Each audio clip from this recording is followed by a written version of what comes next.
एक जिम में इसकी मुलाकात जिम ट्रेनर आरिफ से हुई। आरिफ ने इसे अपने प्रेम जाल में फंसाया, जबकि आरिफ पहले से शादीशुदा था। उसके बाद इसे एक मस्जिद में इस्लाम कबूल करवा के मुस्लिम बनाया और इससे निकाह किया। जब इसे पता चला कि आरिफ पहले से शादीशुदा है, तब आरिफ इससे कहने लगा कि हमारे धर्म में ये जायज है, क्योंकि प्रतिमा माँ बाप की इकलौती लड़की थी, इसलिए इसके पास काफी जायदाद भी था। फिर आरिफ इसे बहला फुसलाकर इसकी सभी पैतृक संपत्ति बेच दिया। इससे एक बच्ची भी पैदा किया और बाद में इसे और इसकी बच्ची को घर से बाहर निकाल दिया। इसे और इसकी बेटी दोनों को डेंगू हुआ, फिर भी आरिफ इन्हें घर में घुसने नहीं दे रहा। अब ये जयपुर में लावारिस घूम रही है। पुलिस के पास गई तो आरिफ कांग्रेस के कुछ मुस्लिम नेताओं से पुलिस स्टेशन में फोन करवा दिया, तो पुलिस ने भी इसे पारिवारिक विवाद बताकर कहा कि हम इसमें कुछ नहीं कर सकते। अंत में ठोकर खाता या महिला बालमुकुंद जी के पास गई और बालमुकुंद जी ने इसका केस दर्ज कराया। 10 लाख तो मैं मेन ओनर को दे चुकी हूँ। विषय यह है कि प्रतिमा नाम की बच्ची मराठा है, महाराष्ट्रियन है, मुंबई से है ये। इस बच्ची का लगातार फ़ोन आ रहा था, मेरे सभी फ़ोनों पे संपर्क साध रही थी, मिलने के लिए कह रही थी ये, और अपनी कोई बात और कोई पीड़ा है, समस्या है, तो उस बात को कहने के लिए मिलना है। तो मैंने कार्यालय का इनको संपर्क सूत्र दिया, मैं आप कार्यालय पे आके मिल सकती हैं। और ऐसा नहीं कि ये अकेली एक बच्ची, ऐसी कई बच्चियाँ कई बार पहले भी आ चुकी है और मुस्लिम बच्चियाँ भी आ चुकी है इस प्रकार की कई बार समस्याएँ लेकर। ये बच्ची जब आई, रोने लगी और अपनी बात कही, तो सुनकर बड़ा मन में विचार आया कि हम बहुत समय से बात कह रहे हैं कि इस प्रकार के कई जिहाद चल रहे हैं। उन जिहादों में भोले भाले लोग फंस जाते हैं और फंसने के बाद में जब वो लुट जाते हैं तो उन्हें एहसास होता है, या फिर वो बोरी में कटे हुए मिलते हैं, या फ्रिज में कटे हुए पाए जाते हैं, या वो किसी रोड किनारे मरे हुए मिलते हैं। ये इस प्रकार के कई जिहाद चल रहे हैं। उस जिहादों में एक प्रकार का जिहाद है। इसकी बात जो समझी और जिसने कहा, लिखित में दिया है, इसने कहा मुझे मदद चाहिए, मैं काफ़ी समय से मदद मांग रही हूँ, मेरी मदद हो नहीं पा रही। विषय क्या है बहन? मतलब विषय ये है कि मैं भी, डेंगू है, बुखार है, मेरे 2.5 साल की बच्ची है, उसको भी बीमारी है। मेरे को एक व्यक्ति जो मुस्लिम समाज से है, नाम था उसका आरिफ अली, क्योंकि ये फिल्म इंडस्ट्री से जुड़ी है और वह भी कोई जिम और इवेंट से जुड़ा हुआ है। तो इस बच्ची की उससे मुलाकात हुई जिम के माध्यम से, जिम के ट्रेनर के रूप में इससे मुलाकात हुई और उसने जिम के माध्यम से इससे दोस्ती की।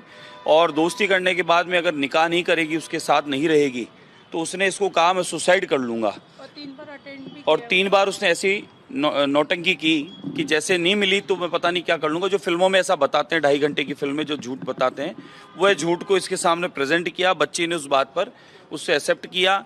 और इस बच्ची के, एक बच्ची जब पेट में आई तब पता चला कि ऑलरेडी वो विवाहित है, शादीशुदा है, जो इसको छुपाकर झूठ बोलकर किया। उसके बाद मुंबई में इसकी प्रॉपर्टी थी 1 करोड़ की, इसको आनंद फानन में प्रॉपर्टी 1 करोड़ की 30 लाख में बिकवाई। वह प्रॉपर्टी बिकवा के जयपुर लाया, जयपुर में किराए के मकान में रखा, किराया दिया नहीं, तो अंत में बच्ची परेशान होकर और उसको छोड़कर दूसरी जगह रहने लगी। बच्ची का सारा पैसा ले लिया, उस पैसे से जिम खोल लिया, बिजनेस कर लिया। इसने बताया कि वो और उसके भाई ने इसको मारपीट भी की। क्या नाम उनका? आरिफ अली। एक बार पैसे मांगने पे हाथ उठाने की कोशिश की, मारपीट की इसके साथ में। और आज ये बच्ची की स्थिति है कि इसके पास में अकाउंट में सिर्फ 500 रुपए हैं। अपना गहना जेवर सब बेच चुकी है, सारा पैसा प्रॉपर्टी वो ले चुका है। और अब बच्ची इससे मांगती है तो पहले बात तो मिलने आता नहीं है, और आता है वो इससे या फ़ोन पे बात होती, तो इसको ये कह रहा है कि पहले तो मुझे तलाक के पेपर साइन कर तो मैं तुझे पैसा दूंगा। क्या गारंटी है तलाक के पेपर पे साइन भी कर देगी और वो इसको पैसा दे देगा? पहले ठगी गई है, इतनी बार लगातार ठगी हो रही है। इस पर प्रेशर दिया, गुरका पहनेगी, तेरे को नमाज पढ़नी पड़ेगी, पूजा प्रार्थना नहीं करने दूंगा। एकमात्र इसके निशान बचा है, वो दिखाना। एक निशान बचा है सिर्फ, ये ओम का। बाकी सारे निशान मिटा दिया गया है, खान पान बदल दिया गया है, कपड़े पहनावा बदल दिया गया है। यानी प्यार के उस चक्कर में, उस जाल में, उस जिहाद में इतना फंसाया कि ये मजबूरी में वो जो कह रहा वो ये कर रही है, और आज भी करने को तैयार है। सारा पैसा भी ले लिया, मिलने भी नहीं आ रहा। डेंगू की पेशेंट है, 500 रुपए अकाउंट में बच्चे, खाने को दाने नहीं है।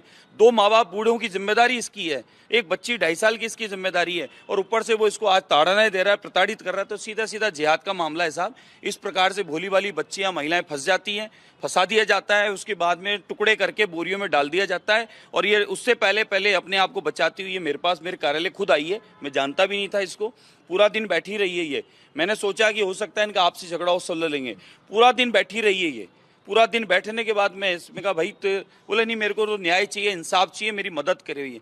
तब मैं यहाँ आज पुलिस कमिश्नर लेके आया हूँ इसको, और ये खुद ही अपनी शिकायत दर्ज करा रही है, कोई वकील नहीं है साथ में, खुद ही अपनी शिकायत जो उसने कहा है वह दर्ज करा रही है। और जो अत्याचार हुआ है, जो इसके साथ में जिहाद हुआ है, जिस प्रकार से ताड़ना इसको दी गई है, सारी संपत्ति, पैसा, प्रॉपर्टी सब ले ली, इसका धर्म बदलवा दिया, इसके आंसू नहीं सूख पा रहे। स्थिति देखें आप बच्चे की, पता नहीं कितनी अनगिनत कैसी बच्चियों के साथ इस प्रकार की हो रहा है। ये बोली कि मैं हजारों बच्चियों को बचाना चाहती हूँ, जो हजारों बच्चियां फंस रही है, जिनके साथ भी अत्याचार हो रहा है, और लव जिहाद के माध्यम से या जिम के ट्रेनर के माध्यम से या अन्य कोई और माध्यम से बच्चों का जो जीवन खराब किया जा रहा है, वो उनके लिए मैं कहा तेरे को सामने आना पड़ेगा, बोलना पड़ेगा, कैमरे पे आना पड़ेगा, बोले मैं तैयार हूँ। इससे पहले मेरे लाइव बोला, उसके बाद ये कमिश्नरेट आई और आपके सामने बता रही है, ये सच्चाई है। तो मेरी तो प्रार्थना है, सबसे निवेदन है कि इस प्रकार के इन जिहादों से बचें और अपने आप को बचाने का प्रयास करें, नहीं तो ऐसे इस प्रकार से ठगाए जाएंगे। हो सकता है ये कोई काट के बोरों में मिलती, उससे पहले ये भाग के आ गई है और अपने आप को बचाने के लिए गुहार कर रही है। तो आप हम सबको सचेत रहना है। और ऐसे जो लोग हैं जिहाद के नाम पर बच्चियों को बरगला रहे हैं, एक 2 3 निकाह विवाह करके और बच्चियों को फंसा रहे हैं, और उसके बाद में सब कुछ लूटकर बच्चियों को 3 तलाक का प्रेशर दे रहे हैं, तो इन लोगों को समझाने की आवश्यकता है कि अब कानून बन चुका है। ये अब वो जमाना नहीं रहा कि बोल दिया फोन पे हो गया तलाक।